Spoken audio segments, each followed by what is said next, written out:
While we were learning about remotes, our colleague Blue Kale added some files to our repo. We could always use the GitHub website to browse the changes that were submitted, but we want to learn how to do it by interacting through the command line because you might need to do it this way at your job, and it'll work the same no matter which platform you use to interact with Git. So, first, let's look at the output of the git remote show origin command.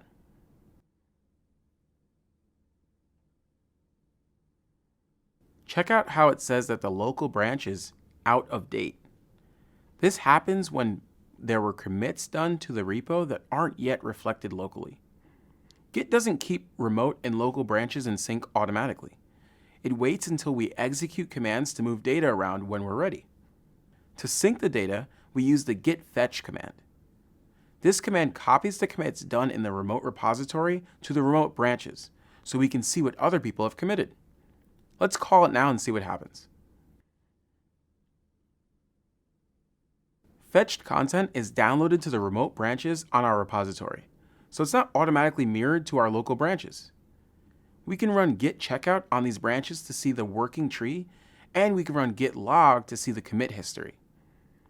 Let's look at the current commits in the remote repo by running git log origin/master. Looking at this output, we can see that the remote origin/branch is pointing to the latest commit, while the local master branch is pointing to the previous commit we made earlier on. Let's see what happens if we run git status now. Git status helpfully tells us that there's a commit we don't have in our branch.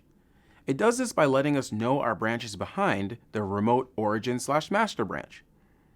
If we want to integrate the branches into our master branch, we can perform a merge operation, which merges the origin/master branch into our local master branch. To do that, we'll call git merge origin/master. Great! We've merged the changes of the master branch of the remote repository into our local branch. See how Git tells us that the code was integrated using fast forward? It also shows that two files were added, allchecks and diskusage.py. If we look at the log output on our branch now, we should see the new commit. We see that now our master branch is up to date with the remote origin/master branch. And with that, we've updated our branch to the latest changes.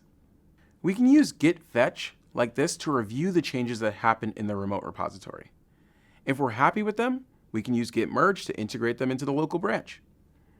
Fetching commits from a remote repository and merging them into your local repository is such a common operation in Git that there's a handy command to let us do it all in one action. We'll check that out in our next video.